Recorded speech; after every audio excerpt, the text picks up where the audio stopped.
Are there no risks at all with regards to a possible addiction to vaping? Of course there are, right? Yeah. But here's the thing. I want to tell you a funny story, right? We talk about addiction as if some things are addictive and other things aren't. But we've spoken about sugar already, right? And nobody speaks about sugar addiction, right?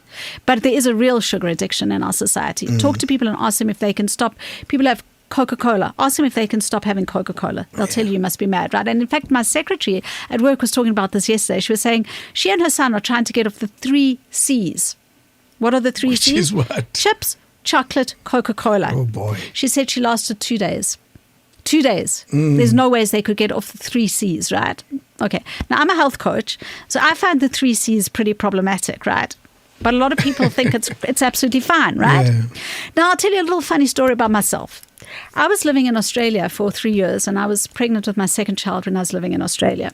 And I was taking, I've had a sleeping disorder most of my life, right?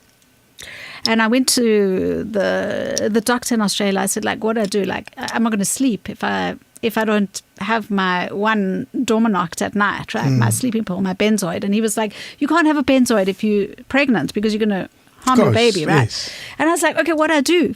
And he said, okay, is it the actual benzoid or is it you having a pill at night? Because I'd been taken for so long, it was a placebo, to be very honest, right? And its effect were no longer strong. No longer strong, right? And he said to me, I tell you what, take 2 Panado at night and see how you feel, right?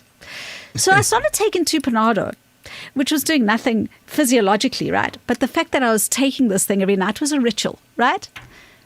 My son, who I took 2 Panado for when I was pregnant, is now 20 years old. And here's the interesting thing. I still do it. Wow. I still do it. And it helps you with sleep. It helps me sleep. Or it's just in The my mind. brain. No, it does. Right? It's in the It's mind. in my brain, right? Yeah. Now, if you say to somebody, is Panado addictive? They'll say, chemically, no. But what people don't understand, it's not just the chemical. It's the ritual. It's the habit. It's the psyche, right? In my mind, I can't sleep without 2 Panados. Are the 2 Panados putting me to sleep? Absolutely not. They don't have those qualities, right? So when we talk about what's addictive and what's not, we got to be really careful. We've got to be more nuanced in understanding that. And this is another failure of medicine. Some things are addictive and other things are not. And when people come into my practice and they say, the doctor said this is more addictive, I'm like, hey, you are looking for something for a particular purpose. Anything that's put into your body right now is going to be addictive, if you want to use that word, because it serves a purpose, right? So, yes, it will be addictive if you have a need for that modality or for nicotine because you've got a dopamine deficiency and you're looking for a stimulant.